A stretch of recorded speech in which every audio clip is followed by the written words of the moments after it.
Poly endocrine metabolic ovarian syndrome వినడానికి కొత్తగా ఉందా? అదేం లేదండి. After a long research studies తర్వాత PCOS కి కొత్త పేరుని ఇచ్చారు. అదే PMOS, poly endocrine metabolic ovarian syndrome. మనందరం ఏమనుకుంటున్నాము? ఓవేరియన్ సిస్ట్ ఉండడం ద్వారా ఇన్ఫర్టిలిటీ, ఇరెగ్యులర్ పీరియడ్స్ ఉంటేనే PCOS ఉంటుంది అని అనుకుంటున్నాం. ఇవి రెగ్యులర్ పీరియడ్స్ ఉన్న ఆడవాళ్ళల్లో కూడా insulin resistance, weight gain, facial hair, blackness around the neck, under arms ఇవన్నీ ఉండడం ద్వారా PCOS ఉంటుంది అని కూడా మనం తెలుసుకున్నాం. అందుకనే దీనికి కొత్త పేరు PMOS అని ఇచ్చారు. ఎందుకు అంటే దీంట్లో మనకు ఓవేరియన్ ప్రాబ్లమే కాదు, డిఫరెంట్ సిస్టమ్స్ ఇన్వాల్వ్ అయి ఉన్నాయి కాబట్టి. అంటే మన గట్ ఇన్వాల్వ్ అయి ఉంది, హార్మోన్స్ ఇన్వాల్వ్ అయి ఉన్నాయి, మన ఫేషియల్ హెయిర్, మెటబాలిజం ఇవన్నీ ఇన్వాల్వ్మెంట్ ఉంది కాబట్టి దీన్ని ఒక మెటబాలిక్ డిసార్డర్ గా తీసుకొని ట్రీట్మెంట్ ఇవ్వాలి అని చెప్పి డిజైన్ చేశారు. మరి ఈ PMOS కి కొత్త డైట్ ఉంటుందా అని అనుకుంటున్నారా? అలా ఏమీ లేదండి.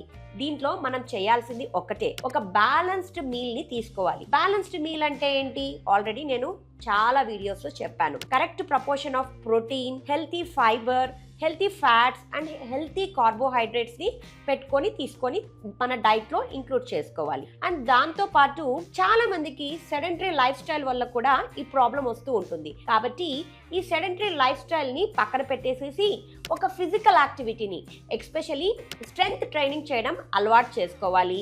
అండ్ స్లీప్ ని 7 to 8 hours మెయింటైన్ చేసుకుంటూ, మనము ప్రతి ఒక్కరు ఈ జనరేషన్ లో స్ట్రెస్ తోటి బాధపడుతూ ఉన్నారు కదా, ఈ స్ట్రెస్ లెవెల్ ని తగ్గించుకోవాలి. ఎందుకు అంటే స్ట్రెస్ పెరిగే కొద్దీ మన బాడీలో కార్టిసాల్ లెవెల్ పెరుగుతుంది అండ్ మన మెటబాలిజం తక్కువ అయిపోయి లావ్ అయిపోవడం ఎక్కువగా జరుగుతుంది. కాబట్టి ఈ స్ట్రెస్ ని తగ్గించుకోవాలి. ఎలా? మెడిటేషన్ చేస్తూ, బ్రీతింగ్ ఎక్సర్సైజెస్ చేస్తూ, మీకు ఇష్టమైన పనుల్ని చేసుకుంటూ ఈ స్ట్రెస్ లెవెల్ ని తగ్గించుకుంటే ఒక లైఫ్ స్టైల్ మోడిఫికేషన్ తోటి ఈ poly endocrine metabolic ovarian syndrome ని ఓవర్కమ్ చేసుకోవచ్చు. అండ్ ఇవన్నీ మనం ఒక 6 to 7 months పాటించాము అని అంటే ఈ ప్రాబ్లమ్ ని రివర్స్ చేసుకోవడమే కాకుండా ఇది లైఫ్ లాంగ్ కన్సిస్టెన్సీగా పాటిస్తే ఈ ప్రాబ్లమ్ ని కంప్లీట్ గా అవాయిడ్ చేసుకోవచ్చు. అండ్ దాంతో పాటు మనము refined sugars, processed fats and sugars ని తినడం ఆపేస్తే ఈ ప్రాబ్లమ్ ని ఎప్పటికి కూడా మన దగ్గరికి రాకుండా మనము హెల్తీగా ఉండొచ్చు అన్నమాట. అదేనండి మా 90 days డైట్ ప్లాన్ లో మేము నేర్పించేది. ఆల్రెడీ బ్యాలెన్స్డ్ మీల్ పంపిస్తున్నాము.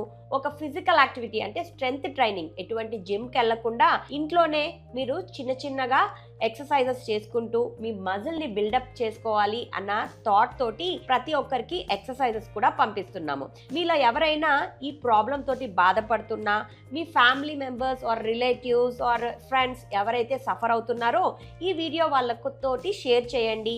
అండ్ హెల్తీగా ఎవరైతే వెయిట్ లాస్ అవ్వాలి అనుకుంటే ఆలస్యం ఎందుకు, స్క్రీన్ పైన షేర్ చేసిన నంబర్స్ కి మెసేజ్ చేశారు అంటే మా టీమ్ మెంబర్స్ మీకు డైట్ డీటెయిల్స్ ఫుల్ గా ఎక్స్ప్లెయిన్ చేస్తారు. సో ఇలాంటి అప్డేటెడ్ ఇన్ఫర్మేషన్స్ కోసం మా ఛానల్ ని లైక్ చేసి, షేర్ చేసి, సబ్స్క్రైబ్ చేయండి.